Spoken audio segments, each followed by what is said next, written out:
She ain't gonna lie to me. She ain't gonna lie to me. She ain't a heartbreaker. My grandma loved me. Right. And guess what? Sense of humor goes a long way. However, you gotta understand, a woman is an animal just like we are animals. Right. She's a predator. At the end of the day, dog, if you ain't putting that dick down, they also ain't gonna want to fuck with. You also gotta. At the end of the day, it don't matter how nice you are, you gotta put the dick down, bro. Still, what that song say? I keep quoting songs today. What does song say? We ain't nothing but mammals. Let's do it like they do on the Discovery Channel. Check it out now. Hey, Bad Touch by the Bloodhound Gang. I love that song, dog. That's my jam right there, man. I fuck with that. Let's take a hey, we getting deeper than the mind and notes right now. No, but I want to get a little bit into you. So, Chris, tell the people a little bit about yourself. Tell them what you got going on. You're an actor. You're a creator. You're a comedian. Like, where's your stance right now in society and in the social media aspect? Right now, right now, what I'm working at is I work at a cell phone computer repair shop called Control All Repairs over in Hollywood. That's how I make my money for now while this takes off. Where I got my start was actually on TikTok. On TikTok, a lot of short videos. I started doing regular videos. I saw a couple of the furries on there, and I'm like, you know what? I used to have an old fox mask that I lost that I want to try and make videos of to try and get popular on TikTok. So I bought this mask. And originally, this mask looked a lot different. Like, the fur was long to the point you could give it a mustache. It had fake eyes. It had no material right here. Right. And one day, I'm talking to my friend Jesse Malero. He's actually a really popular South Florida cosplayer. He designs and stuff like that. And basically, he's like, you should give it some earrings. So I start looking at it, and I'm like, I'll add some earrings on there. I'll add the steampunk goggles. And I realized I can't see with the eyes. So I'm going to go ahead and, carve out the eyes. I took material from old masks, use it to cover the mouth, because I noticed in photos that you keep seeing my mouth and it looked weird in photos. Right. So little by little, I ended up, making the mask. I took the compasses off my jacket. Let me find it real quick. These compasses actually used to be right here on my glove. Oh, wow. And I actually took them off, glued them here. My friend Jesse had these 3D printed gears. I glued them together, painted them, glued them to the gloves. So everything's like a little bit of a touch-up, customization. Right, custom. Yeah. Completely bespoke. Yeah, and then I had people telling me, why doesn't he have eyes? And I came up with this whole backstory, And at the time, a lot of my friends, they were in abusive relationships. So the backstory that I went with was that originally the character ChaoxTheFox was a regular fox that belonged, like someone had as a pet.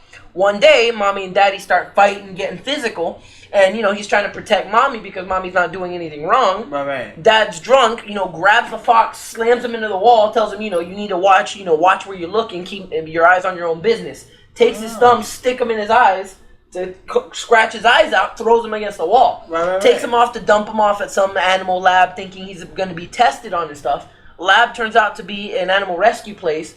Combines his DNA, with human DNA to save him, and that's how he becomes like half human, half fox. That shit is wrong. That's deep. That's deep. That shit is wrong, I had to think about it for a while, but I'm like, it's an inspirational story. Explains why he doesn't have the eyes, And in the story, he actually gets the chance to get eyes given back to him, and he tells the scientist that helps him, I don't want eyes because I know how I lost my eyes, and I don't want to become that thing that took me out. I want this to remember.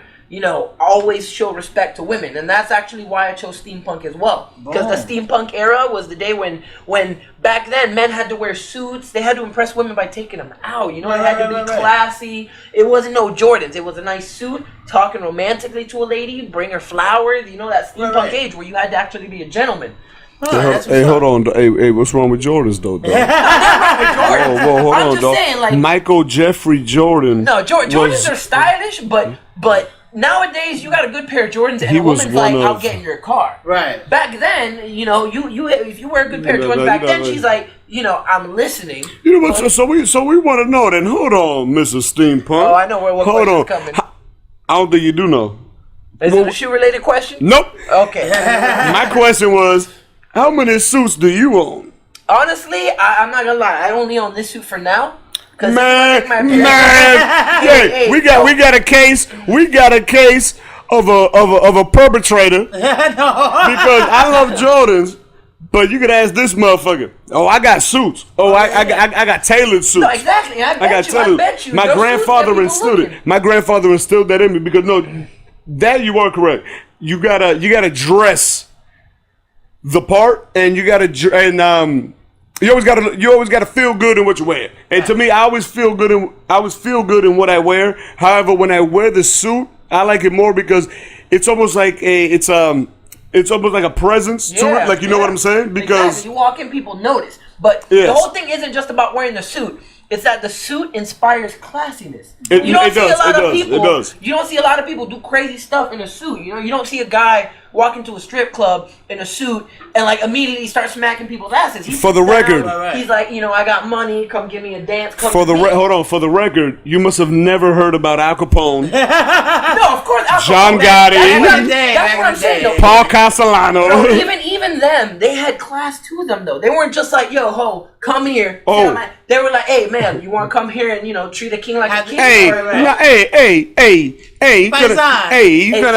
the Italians you want the. You talk about you a man of memes, but you haven't seen the Italian hands. Italian hands, man. You know how to count in Italian? Count Italian. Hey, this is how they whack it off, man. You gotta give a little like that wrist action, dog. That's how they do it over in Italy, dog. Guilty as charged. Hey, man, I ain't saying nothing, man. No, but no. At the end of the day, like the reason that in the story he chooses steampunk is because back then men like treating a woman with class, no matter how trampy she was a given. You know, it was a required. It was mandatory.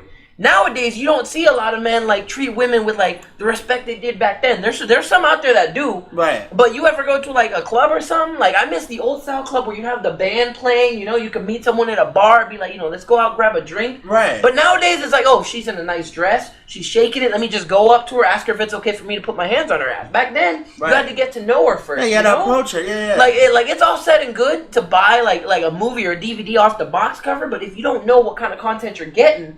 You don't have a right to complain later on to be like, oh, this is crap. You didn't get to know it. Fact. You know, women want a guy, like, I like the women who want a guy who gets to know them first. You know, what are my hopes? What are my dreams? What do I want to accomplish in life? Hey, then you would do real good on Facebook with a single mother. I wish. There's a bunch of them I can point you to, dog. You don't know how many single mothers I've talked to on Facebook where they'll take one look at my profile photo, they'll see the mask, or, you know, they'll get annoyed by just one message a day, like, hey, how's your day going? Well, because people have to understand, what it is that you have a character, and the character has to be beyond the personification that you're creating. You know what I'm saying? Like, the personification with, you know, ChaoxTheFox, like, it's a great background story, and you as a person, you know what I mean? Like, what you're trying to create, what you're trying to do, like, you know what I'm saying? It's more radical than most people are comfortable with. Like, most people are comfortable with just, like, 9-to-5 jobs and shit like that. Of course. And so, like, explaining it is just completely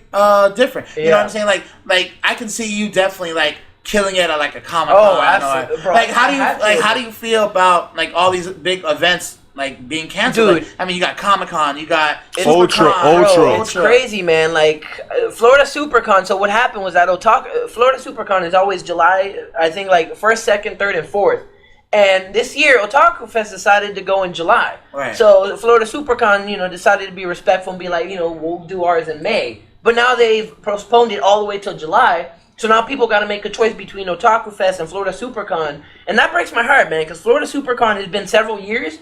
Otaku Fest first year was last year. Now hold on. For our listeners that ain't well versed in what they are, can you explain them and explain the differences? So what conventions are is basically everything nerdy, like Star Wars fans, Star Trek fans, but it's not just what you see in shows. It's not fat, greasy guys with like zits all over their face. It's things from like video games to comic books to like anything. If you're a fan of like Marvel movies and you've ever wanted to see those costumes in person, you go to a SuperCon. Right. You know, you don't have to go in costume. I've met people in regular clothes.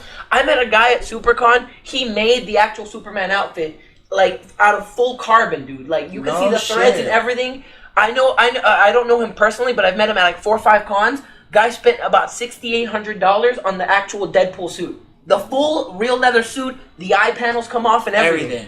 Everything, dog. Straight from the movie. And it's amazing to see that. You know, a lot of people have like negative opinions of conventions, but so many good people go to conventions, celebrities go. Danny Trejo, Machete, he went to a convention, bro. Nicest celebrity I've ever met, dude. No shit. He wanted to help the camera crew out. He didn't want to sit around and be pampered. He was like, yo, I need to work. Put me to work. Well, bro, he got to be nice. That motherfucker was in San Quentin for a while. He's a regular dude. Nice, but he was real, like he was real too. Right. He was in San Quentin, bro. He did time in real prison. Bro,